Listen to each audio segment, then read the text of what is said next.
আসসালামু আলাইকুম ওয়া রাহমাতুল্লাহি ওয়া বারাকাতুহু। আলহামদুলিল্লাহি ওয়াহদাহু ওয়াসসালাতু ওয়াসসালামু আলা মান লা নাবিয়্যা বা'দা ওয়া আলা আলিহি ওয়া আসহাবিহি ওয়া মাওয়ালাহ। আলহামদুলিল্লাহ।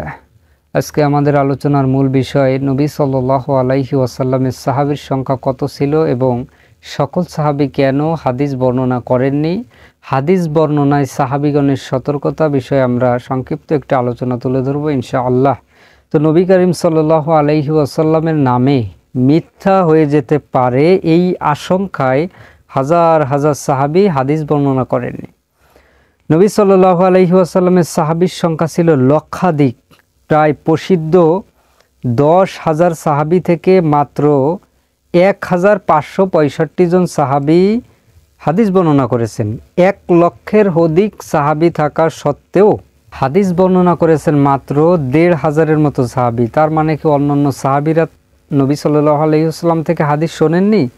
অবশ্যই শুনেছেন, তবে নবী সাল্লাল্লাহু আলাইহি ওয়াসাল্লামের নামে মিথ্যা হয়ে যেতে পারে এই আশঙ্কায় হাজার হাজার সাহাবী হাদিস বর্ণনা করেননি।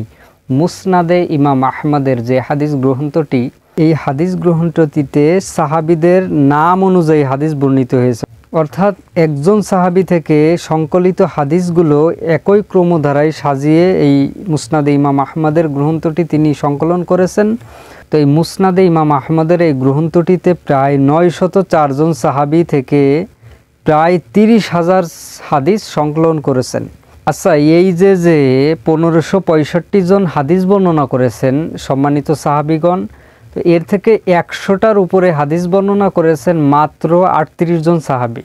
মাত্র 38 জন সাহাবী 100টার উপরে হাদিস বর্ণনা করেছেন। আর বাকি যে 1527 জন সাহাবী তারা 100টার নিচে হাদিস বর্ণনা করেছেন। আবার মাত্র 7 জন সাহাবী 1000-এর উপরে হাদিস বর্ণনা করেছেন। আর বাকি যে 31 জন সাহাবী তারা 1000-এর নিচে, অর্থাৎ 100-র উপরে এবং 1000-এর নিচে হাদিস বর্ণনা করেছেন। মাত্র শুধু 7 জন সাহাবী যারা 1000-এর উপরে হাদিস বর্ণনা করেছেন। অর্থাৎ সাহাবাগণ হাদিস বর্ণনার ক্ষেত্রে ছিলেন অত্যন্ত সচেতন, অত্যাধিক সচেতনতার সাথে তারা হাদিস বর্ণনা করেছেন। এই ব্যাপারে তারা এতই সতর্কতা অবলম্বন করেছেন যে রাসূলুল্লাহ সাল্লাল্লাহু আলাইহি ওয়াসাল্লামের নামে যেন কোনোভাবে কোনো একটা লাইন, একটা বাক্য মিথ্যা না হয়ে যায়, এই আশঙ্কায় অসংখ্য সাহাবী হাদিস বর্ণনা করেননি। কারণ একটা হাদিসের মধ্যে যদি একটু মিথ্যা প্রবেশ করে তাহলে এই অসংখ্য মানুষ দুনিয়ার এই মিথ্যা হাদিসের উপর আমল করবে। তো এই জন্য জাল হাদিসের উপর আমল করা একজন মুমিনের জন্য ঠিক নয়। তো এভাবে রাসূলুল্লাহ সাল্লাল্লাহু আলাইহি ওয়াসাল্লামের লক্ষের উপরে সাহাবী থাকা সত্ত্বেও মাত্র এই অল্প সংখ্যক সাহাবী হাদিস বর্ণনা করেছেন, যেন রাসূল সাল্লাল্লাহু আলাইহি ওয়াসাল্লামের নামে বিন্দুমাত্র মিথ্যা না হয়।